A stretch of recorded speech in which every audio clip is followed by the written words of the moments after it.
ঈদের তৃতীয় দিনেও থেমে নেই শেকড়ের টানে ঢাকাবাসীর বাড়ি ফেরা। আবারও পেশার টানে রাজধানীতেও ফিরছেন অনেকে।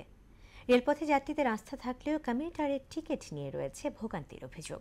দীর্ঘক্ষণ লাইনে দাঁড়িয়েও অনেককে ফিরতে হয়েছে খালি হাতে। এমআর আসাদের প্রতিবেদন।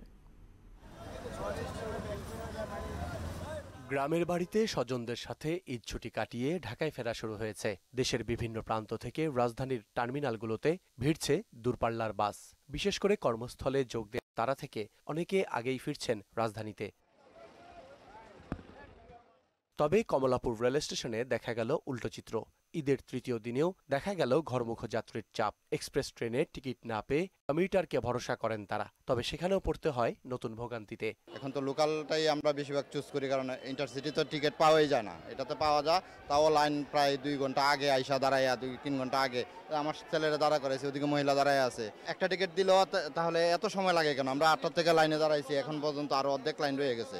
কিছুক্ষণ পর বলবে যে টিকিট নাই, শেষ। জন ট্রেনটা সারার সময় হবে, ওই টিকিট নাই। আছে টিকিট নেন, কীভাবে যাবেন যান। যারা টিকিট কেনেন তারাও দাঁড়ায় যায়, আর যারা লাইনে দাঁড়ায় টিকিট নেয় তারা টিকিট পাচ্ছে না। ফ্যামিলি নিয়ে আসছে 4 জন, এখন 4 জনের সিরিয়ালে দাঁড়াতে হবে। তো এই মহিলা নিয়ে দাঁড়ানো কতক্ষণ পরে? 2 ঘন্টা যাবত কোনো সিরিয়ালে পাই না।